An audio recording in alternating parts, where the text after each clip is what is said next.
Hello everyone, welcome back to my YouTube channel. I am back with a new story with a new कहानी। I hope आप सभी अच्छे होंगे। अभी तक चैनल को सब्सक्राइब नहीं किया है तो प्लीज़ पहले जाके चैनल को सब्सक्राइब कीजिए, बेल आइकन प्रेस कीजिए, फैमिली एंड फ्रेंड के साथ शेयर कीजिए मेरी सारी कहानी को। अगर ये कहानी अच्छी लगे तो इस कहानी को भी शेयर कीजिए। Let get start. बहुत समय पहले की बात है। एक बड़ी और समृद्ध राज्य में एक राजकुमारी रहती थी। उसका नाम रानी था। राजकुमारी बहुत सुंदर थी, लेकिन उसमें एक बड़ी कमी थी। वह बहुत आलसी थी। वह ना तो कोई काम करना पसंद करती थी और ना ही कुछ राज्य को लेकर कुछ निर्णय लेना पसंद करती थी। राजा और रानी उसकी इस आदत से बहुत परेशान थे। उन्होंने उसे कई बार समझाने की कोशिश की, लेकिन राजकुमारी हर बार कहती, मैं तो राजकुमारी हूँ, मुझे काम करने की क्या जरूरत। वह दिन भर महल में आराम करती, सेवकों से अपने सारे काम करवाती और बस मीठे पकवान खाती रहती। राजा को चिंता थी कि जब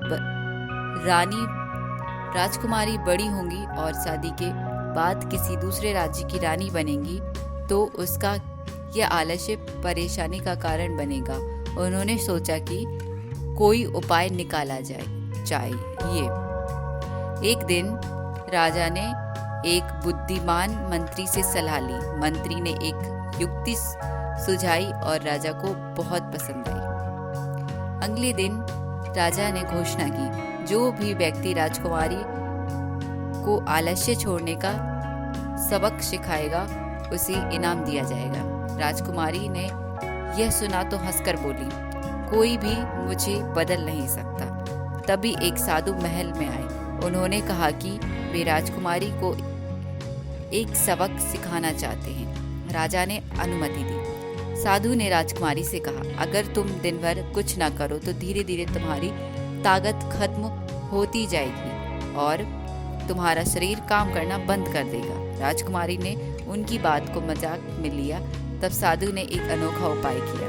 उन्होंने राजकुमारी को एक कमरे में बंद कर दिया और कहा कि जब तक वह खुद खाना बनाकर नहीं खाएंगी तब तक उसे कुछ नहीं मिलेगा। अगले दिन राजकुमारी भूखी रही। दूसरे दिन भी उसने जिद की, लेकिन भूख सहन नहीं कर सकी। तीसरे दिन उसने खुद खाना बनाने की कोशिश की। धीरे धीरे उसने महसूस किया कि मेहनत करने में भी खुशी होती है।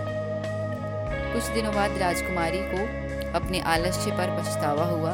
जब दरवाजा खुला तो वह पूरी तरह बदल चुकी थी। उसने महल के कामों में दिलचस्पी लेनी शुरू की और खुद के काम खुद करने लगी। राजा बहुत प्रसन्न हुए और साधु को इनाम दिया।